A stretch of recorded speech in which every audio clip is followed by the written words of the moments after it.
At this point, we are beginning to form an interpretation. It would appear that the breaking of the seals was truly a preliminary to entering into the work of the transformative life. The work of developing the virtues and right attitudes presented in the letters to the 7 churches, and the overcoming of the sensual and worldly demands and desires met at the breaking of each seal, are only preparations for entering into the spiritual life. It is an odd and more than likely a very disturbing fact that the vast majority of people living a Christian life would see the life of holiness as just that, a living of a virtuous, good life attempting to avoid temptation and sin. According to what has been shown John so far, we would have to say that they have not yet even stepped foot into the real process of the spiritual life, but are still in the preparatory stages of the purgative way. St. John of the Cross would resonate with this, as he has said, "The real purgation of the senses begins with the spirit." Hence, the night of the senses, we explained, should be called a certain reformation and bridling of the appetite rather than a purgation. The reason is that all the imperfections and disorders of the sensory part are rooted in the spirit, and from it receive their strength. All good and evil habits reside in the spirit, and until these habits are purged, the senses cannot be completely purified of their rebellions and vices. When these aspects of the purgative way are partially dealt with, recall, only a symbolic 1/4 of the work is done under the seals. Only then do the trumpets blow, a fanfare announcing the entrance into the fullness of the process, the trumpets that will work to knock down more of what remains in our way toward union with God. The 1/4 that was dispensed with under the seals may be symbolic of the sensual life, as the number 4 is also indicative of earthly, that is, sensual realities. We saw there that using the 4 in relation to 1/4 may be indicative of an incomplete fractional destruction of the sensual. 3 is the number which often signifies the spiritual or inner world. The 1/3 alluded to in the sounding of the trumpets may be therefore an indication of the partial fractional destruction of the spiritual, deeper, and inner resistances to God. Just as the sensual world needed to be dealt with, so too, now the deeper inner world of our life needs transformation, something that occurs with the first 4 trumpets. In principle, the first 4 seals describe the partial sublimation of the sensual life, while the first 4 trumpets describe the partial sublimation of the deleterious parts of the inner life. We now encounter another set of 3, which will inform the remainder of the purgative way. These are the 3 woes announced just prior to the sounding of the 5th trumpet. These woes embrace the release of a demonic locust army, the eating of a bitter scroll, the martyrdom and resurrection of 2 prophets, and the casting forth of Satan on the earth. Again, being a set of 3, we look for these woes to be manifest in the inner rather than the outer life. Likewise, the woes are for the final purging of the primarily ego-oriented existence.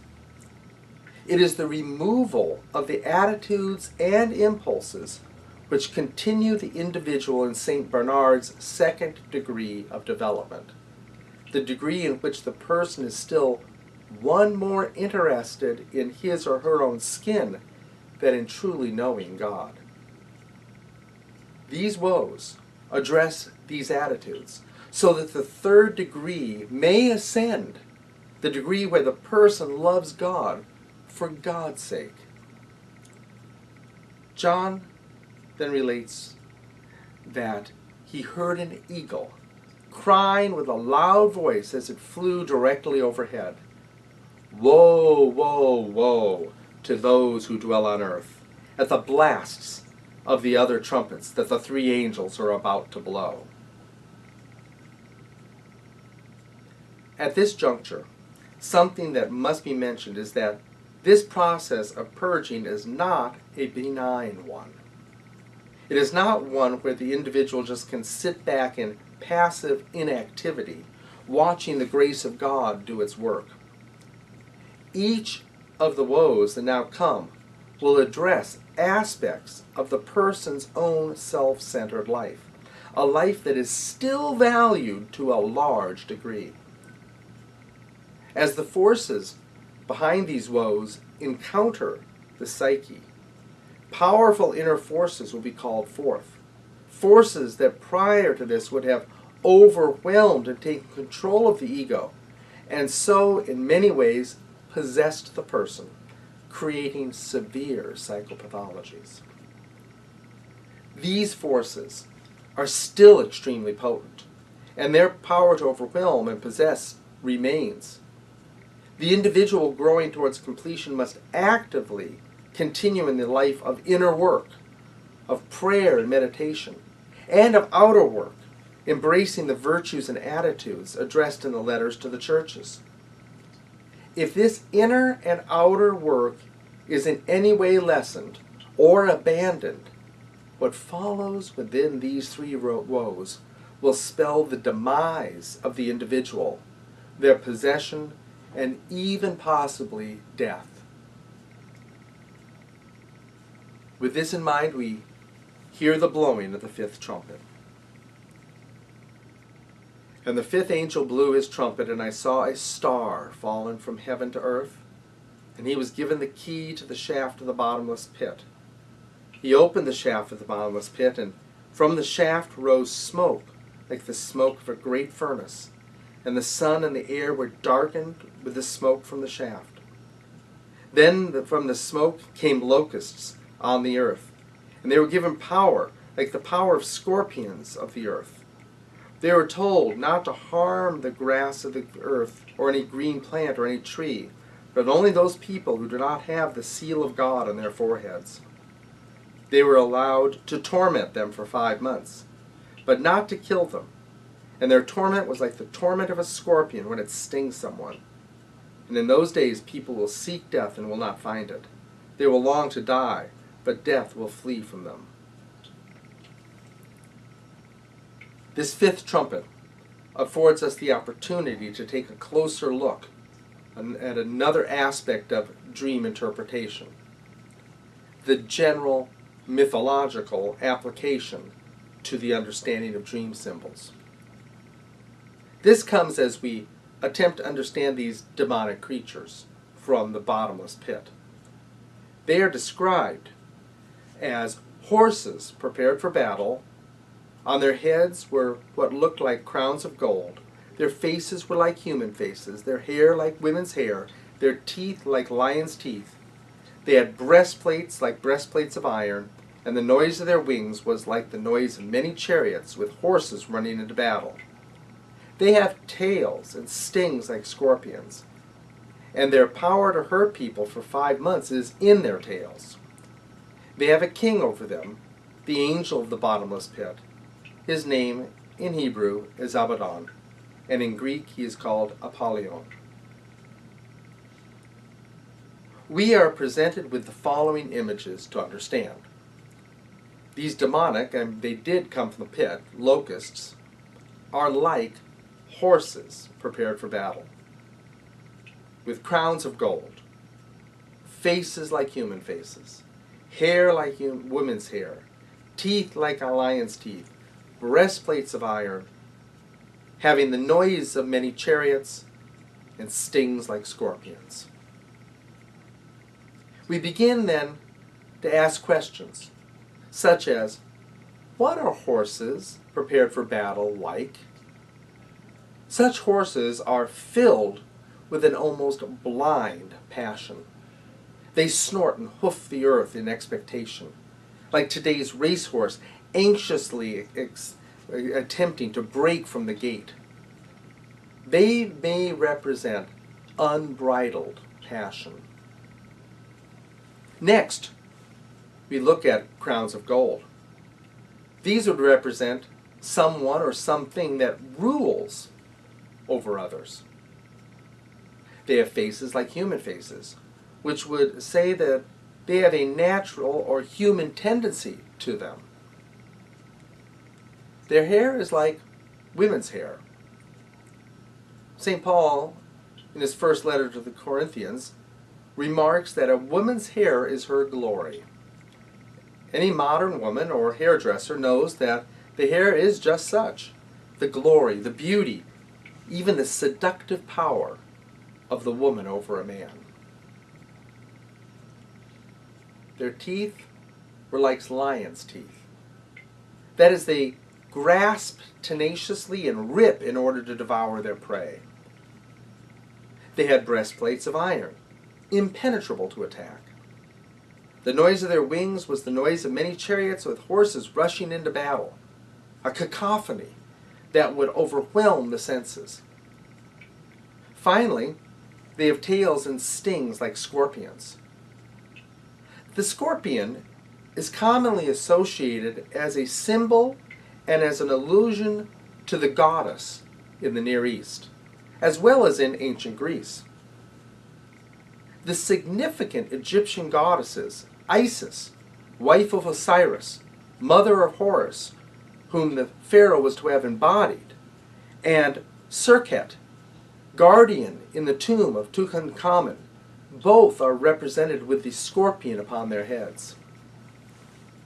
In Greek mythology, a variant upon the story of Artemis, whose major temple, remember, is in Ephesus, and the hunter Orion, is that she, in a fit of jealousy or at least negligent unconsciousness, killed Orion with the sting of a scorpion on his foot. Then, when her destructive impulse was finished, she grieved and placed her lover in the stars. All was to be seen. Another allusion carried by the scorpion is as a symbol of the mythological mother, as the scorpion is known to carry its young on its back. Finally, the scorpion is a potent image of the devouring and deadly feminine. This comes from the observation that in the mating rituals of scorpions, the male would grab the female's pincers, overpowering her and maneuvering her into position for mating. However, she would get the last say in the matter, as, after mating, she would then kill him and devour the male. The image of the sting of the scorpion carries with it the mythological sense of being possessed and consumed by the mother, the feminine, the goddess, the woman. How do these then combine? How do we combine these images to come to some understanding of what is being portrayed? Well, we see an almost blind passion which overwhelms and rules a person, one that is natural to the human condition. It is the seductive power of the feminine, which, if submitted to, will grasp tenaciously, ripping the quarry apart, devouring them, and leading to death. This seductive power, we then are told, is closely allied with the demonic, ruled by the bottomless pit. Today we could say that these images can be related to a man or a woman. Either could be taken by this power, but it does seem that men are more commonly falling prey to this force. It is the force of deep psychic lust. Not the lust of mere sexual orgastic pleasure. This is the soul-possessing lust, seen in the overwhelming compulsion for another person. A desire to be loved and to love by a specific other. It is a desire to possess and be possessed by another that is more powerful than the mere experience of sexual activity. This person wants their object of yearning to desire them, for their lover to be thrilled by them, to know that they have an impact on another, and that the other needs them and craves them. They could find sex anywhere. Prostitution alone could cure that pain. They want the sense of significance, that they have an impact on another. Prostitutes know this and use this to their advantage in a tacit play with the procurer, allowing them to think that they are truly satisfied by them. The fact that the mere act of sex is not the issue is observed in extramarital affairs, when the offending partner can be forgiven for having sex with another, as long as the interloper was not important to them. Certainly this is well illustrated throughout history and literature. When the magic potion is drunk by Tristan, and his desire for Isolde overwhelms him, he is known to have said, "If this desire means hell, then hell I accept." Wagner's famous opera, Der Meistersinger, begins with the master singer in a satiated state of delirium in the magical land of Venusberg, his head in the lap of Aphrodite.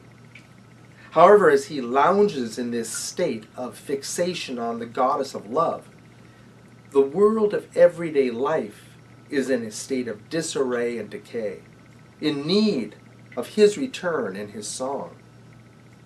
It is an image of a man or a woman who enters the fantasy realm of such love, only to later find out how destructive it has been to their real life.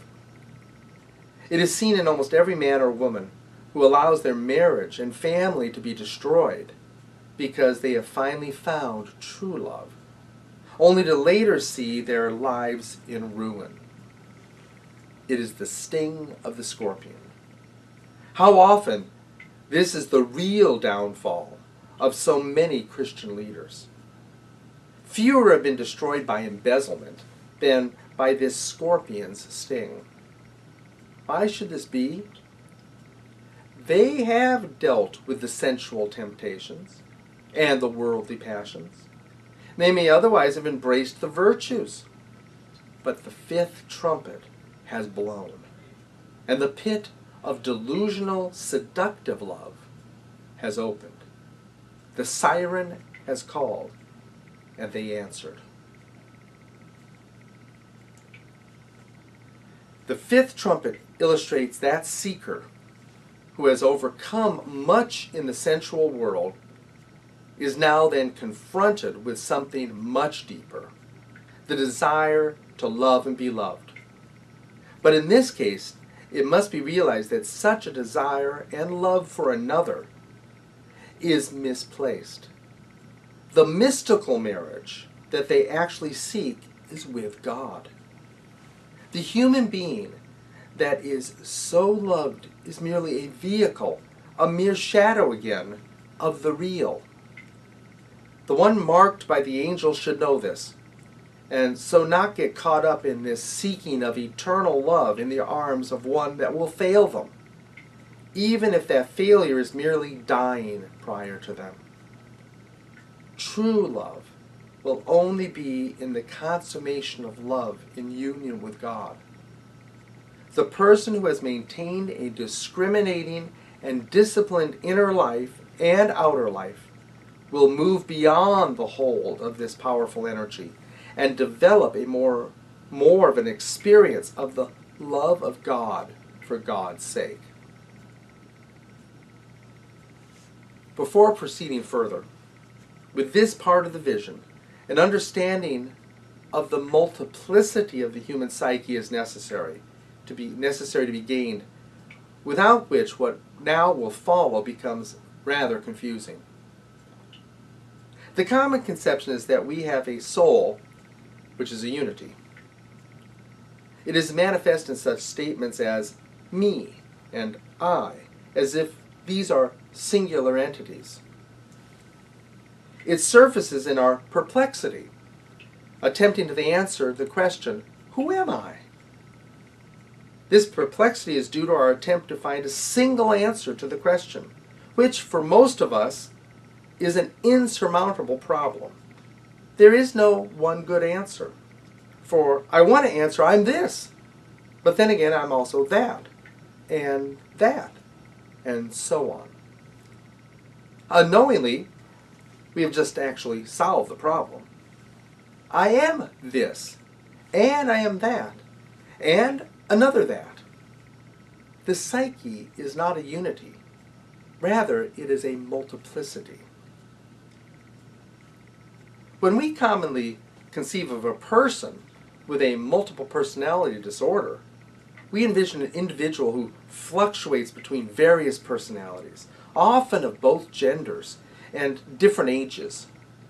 In certain cases, the person may even take on the behavior of animals. That this individual has these various personalities is not the problem. The problem is that they are manifesting these personalities in the outer world. The fact is, we all have these personalities in the inner world, and that is where they belong. One of the ego's roles is to regulate between these inner personalities and the outer world. I like to think of it as the ego being the chair of a rather dysfunctional committee. In the multiple personality disorder, today referred to as the dissociative identity disorder, the ego is too weak to maintain its role adequately, and other inner personalities usurp the chair, then controlling the body and the behaviors of the person. The concept of ourselves as such a multiplicity is validated by our understanding of Jesus' avowal in the Sermon on the Mount, as well as by our conception of God as Trinity. Firstly, we understand God is revealed as unity in diversity, a 3 in 1 and 1 in 3. Likewise, we are a many in one and a one in many. Secondly, Jesus is recorded in the Gospel of Matthew as saying, "You must be perfect, as your heavenly Father is perfect." We know that the Greek word here translated as perfect is the same as that used when we spoke of the complete human being, the teleos anthropos. The word teleos there carries the meaning of completion, a coming together in the end, and of harmony. It is interesting to note that this is the word used to translate the Hebrew word shalom into the Greek. It carried for the Hebrew reader the same intention. Peace, which is a harmony of disparate forces. We can therefore feel confident in understanding that Jesus is calling the person who within the psyche is a diversity into a unity in diversity, a state of harmony, just as his Father is such a unity in diversity, harmoniously. The purpose of this excursion into this understanding of the multiplicity of the psyche is to afford us the framework with which to grasp what comes next in the process of this vision. When the locust demons are released from the pit, they are told not to harm the grass of the earth or the green plant or any tree, but only those people who do not have the seal of God on their foreheads. The command to avoid the plants is in line with the understanding that this is a spiritual phenomenon and not a material manifestation. Without our grasp of the multiplicity of the psyche, it is difficult to comprehend the second part of this command. Harm only people who do not have the seal of God on their foreheads, an act that we observed occurring with the sixth seal. Without what we now see to be the reality of the psyche, we could easily be lulled into the belief that we are immune to the actions we earlier described as the demonic locust. However, we can now understand that there are parts of our psyche that have not yet been converted. This command is also reminiscent of another of the plagues of Egypt, the angel of death, avoiding the homes of the marked, but killing the firstborn of all the rest. The unmarked parts of the psyche must now be subject to death or transformation. A common misconception within certain portions of the theological world is that once one is saved, they are essentially a completed work. The dominance of this thought is of rather recent history. The more conventional thought being that to be saved is to enter into a process of sanctification, which is leading toward the completed work. This has been the understanding of St. Paul's directive to the already baptized Christian to work out your own salvation with fear and trembling. It is also an interesting way to read the 103rd Psalm, which begins, "Bless the Lord, O my soul, and all that is within me, bless his holy name." Both of these scriptures point us to the fact that there are still parts of our psyches, inner personalities, which still reject the move toward union with God and the God-given destiny of the psyche. There is still a tendency toward evil, hidden deeper within. The inner archetype of the devil has not yet been addressed, a force that the ego is still not prepared to encounter, though this meeting will come soon enough. This is an inner aptitude toward evil that most people find difficult to accept. Almost to a person, when such evil is touched, it is attributed directly to the devil, of which they are only partially correct. However, such evil does exist in the psyche of each human being, but resides at such an unconscious level, so distant from the ego and consciousness, that it is experienced as a foreign interloper. Such attribution to the devil and the possibility of possession by independent entities does exist. This just is not it. Most of us can easily recognize a tendency to be bad, a moment when stealing supplies from the office tempts us, an indiscretion here, or submitting to the joy of an angry outburst. Behaviors that we do not consider usual or normal for our dominant good attitude and behaviors, and attitudes that Jung called the shadow. But to take it to the level of the sadist, the megalomaniac, despotic dictator, or worse, is something incomprehensible. However, just as degrees of goodness exist, so degrees of badness. We can recognize that there is a real God, quite independent from us. There is, within my psyche, though, 2 degrees of potential goodness. The first is that degree closest to consciousness, which we have been exploring as the disciplined and intentional choice to virtue. The second degree is much deeper and so far from consciousness that the ego barely can grasp its existence, And that is the level of identification with the Imago Dei in which we are created. This level of the image of God within is so foreign that when experienced by St. Paul, he had to speak in the third person. I know a man who went to the third heaven. It is a potential aspect of goodness and holiness within us so inaccessible that it can only be touched with the grace of God. However, it is there, and it is the goal of the very process related in this whole vision of the book of Revelation.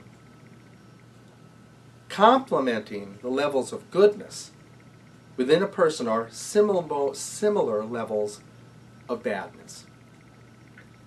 Near to consciousness, in the shadow, are the obvious vices with which to contend. There is also a real devil, quite independent from me, a real instigator of evil.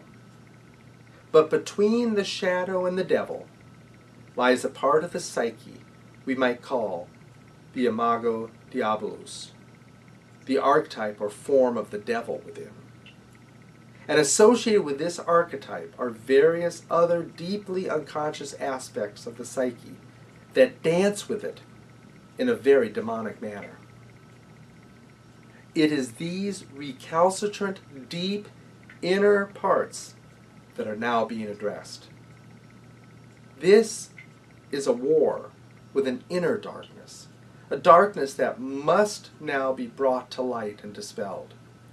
An encounter with the independent devil will come later. We are still unprepared for that meeting. However, the meeting with our own inner darkness is so disturbing that we will wish that these symbols merely represented outer world nuclear warfare or millions of troops and tanks spilling into the Middle East. Then we could just watch the outer destruction and die. This inner darkness is much worse, for it threatens a spiritual death, a being overcome by an evil within, an evil which Jesus said to watch for. For he said, do not worry about the one that can kill the body, but be concerned about the one who can put your soul in hell. In this inner world, a threefold second woe of inner darkness unfolds. We met the first woe in the assault of the demonic locusts and the sting of the scorpion. Now comes the second woe, comprised of the threefold release of a hellish army, followed by the meeting of an angel and the eating of a bittersweet scroll, concluding with the martyrdom and resurrection of two prophets. It is also dominated by symbols of fire, smoke, and sulfur, indications of God's typical manner of destroying iniquity. This deep level of inner evil is so destructive to the uninitiated ego that it has been contained by 4 angels until such time as the ego could have the possibility of encountering it. It is apparent that after these earlier stages of purgation, that now the ego can finally recognize and deal with this deep, dark level of the psyche. The 4 angels lead an army of 200 million clothed in the colors of fire, smoke, and sulfur, symbols of destructive power. Here we are confronted with our own overwhelmingly destructive powers. By this time we rely on the hope that our inculcation of virtues and of meditative prayer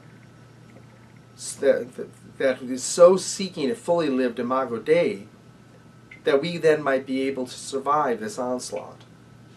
But survival is so questionable that God will independently intervene to lessen the assault, as we see in the second part of this woe, in the sealing up of the 7 thunders. Hope is also going to be instilled by grace. We may think that 200 million troops and 4 angels are unstoppable, But the second scene of this woe is of an angel that is so dominant that it spans heaven, earth, and the sea. This angel brings a reminder and a further strengthening of grace, that is, the energy of God, in the form of a little scroll. Like the larger scroll of salvation history, this is a scroll of individual salvation. As with the larger, it brings the hope of the culmination, but also the bitterness of the path and the process to such an end. John eats the scroll and tastes the sweetness of grace and the bitterness that the process must continue. Yet he is strengthened for the final push of this portion of the vision. The second woe now comes to a conclusion with the measuring of the temple and the appearance of two prophets. We have already noted that this battle with inner evil is not one that will be completed at this point. Only a representative 1/3 is destroyed, indicating an incomplete resolution. This is further emphasized in the measuring of the temple, the two prophets, and the number of days of their preaching. For each of these images speak of division and incompletion. Like Ezekiel, John is now told to measure the temple. Unlike Ezekiel, this is not to presage its restoration. Rather, it is to indicate that even though much of it would be lost, the inner Holy of Holies would remain untouched. Such a battle with inner evil is debilitating. It is occasioned with an experience of spiritual dryness, a question of whether God exists, and whether or not this whole pursuit of holiness and union with God is not actually just a bizarre fantasy. It is the experience of St. Francis prior to his stigmatization, as he wondered to himself whether he was insane. If it were not for imbued grace supplied by eating the little scroll, and an experience that deep within there still is a draw towards something holy and true, all might be lost here. It is grace that keeps a person moving in the right direction, but still in an imperfect manner. Then we are exposed to two prophets preaching in the holy city. Many have addressed just who these two prophets might be. The general consensus is that they represent Elijah and Moses, though Elijah and Enoch have been proposed as well. From a purely theological standpoint, there is good reason for such thoughts. However, from the aspect of dream analysis, things are much simpler. Recall that dreams are not attempting to hide facts from us, nor are they trying to make us guess. They are presenting facts in as best a manner as possible, even if obscure because of our modern ego's inefficiency at comprehending symbols. Too often we will have a dream of an unknown person. Then we will struggle to determine who that person is in our waking life. This is generally an inappropriate approach to that image. We merely need to understand what that person in the dream represents. It is more difficult when we do dream of people we know. Then we must determine whether that person represents something of my own inner life or if the dream is about my relationship to them. To force an identity upon an unknown figure is often to bastardize the meaning. Keeping this in mind, we are confronted with two anonymous prophets. Just prior to this concluding portion of the woe, John has been told, "You must again prophesy about many peoples and nations and languages and kings." We then see John in the role of the prophet Ezekiel measuring the temple. John is the prophet here. It is reasonable in dream language to then extrapolate that the two prophets are a doubling of John's now re-emphasized prophetic activity. Doubling, as we saw earlier, has at least two meanings, both of which may be applicable here. The first doubling in dreams is an accentuation of the act, such as when we speak of a double blessing or a double curse. The second is to see the number 2 as the number of division and incompletion. What then is occurring in this second woe? This 6th trumpet? The individual is now confronted with their own deepest darkness. It is a process which brings fear, even a sense of hopelessness. A time of dryness and disbelief arise. It seems as if evil really is at the basis of all reality, that this is merely a despairing and destructive cosmos. It can be a time best described by the likes of Sartre, Nietzsche, and nihilistic existentialism.